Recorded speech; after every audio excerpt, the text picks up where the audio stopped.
Hi, this is Rob, and today I want to talk to you a little bit about, what are we up against as parents trying to raise our kids? And I like to kind of start that with right at the very, very beginning. Sometimes when I'm talking to parents, I'll ask them, I said, when your child is born or when a baby is born, what's the one thing do you think that they're pre-programmed for? I don't want to get into instinct and all that sort of thing, but just bear with me here a minute. What do you think a baby, if they're pre-programmed for anything, is pre-programmed for? Well, I get a variety of answers. Love, touch, all of that, all of which is important. But I would suggest that they are programmed for survival.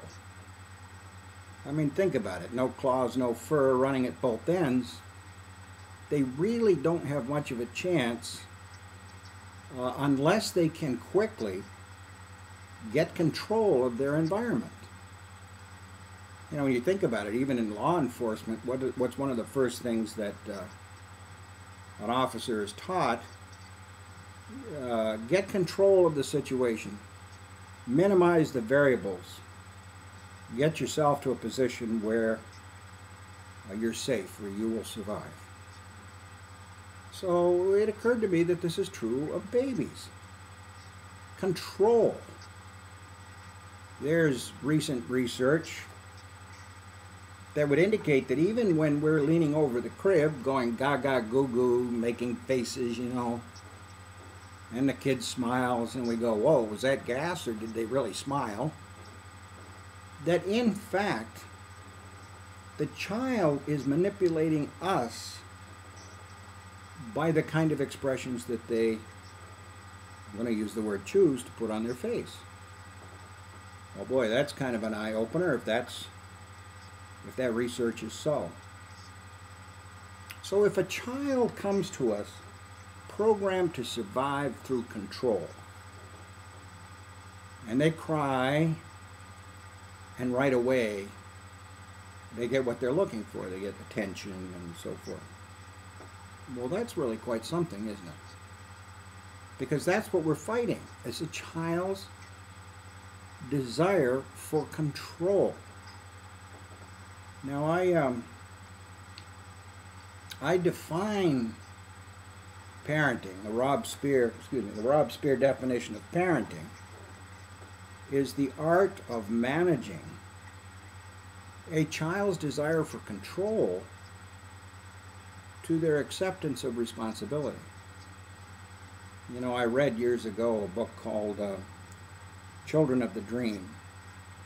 And it was about children on a kibbutz over in Israel back in the 50s. And it was necessary to have them in nurseries so that the parents could sleep, because they had to do that for their own survival. And children would wake up, babies would wake up in the middle of the night crying for food. But rather than giving them warm milk, they gave them weak tea. Cold, too, as I recollect. And I remember being struck by the fact that within two nights or less, the children stopped waking up in the night. Wow, there's a concept. They stopped waking up because they were not getting what they wanted. They were perfectly capable of taking another course, doing something else. Now, control is a myth. Those of you who are as old as I am and older know that the best we could ever hope for is influence. I mean, ask yourself, did you ever win an argument, really? I mean, what happens when everybody's done yelling at everybody and you walk away, or they walk away? They just, when you're not looking, go back to doing it the same old way they were doing it anyway. So they really don't have control. Well, as the kids come along, And if we constantly give them control, allow them control, buy me the cereal with the toy in it, or I will hold my breath and lay down on the grocery floor. If we give them that kind of control, it's a little like a dog chasing cars. Did you ever see anything any more passionate or committed than a dog chasing a car? But you know, they really have no plan if they catch the car. In fact, if they do catch the car, if they bite the tire or get in front of it, it'll run them over.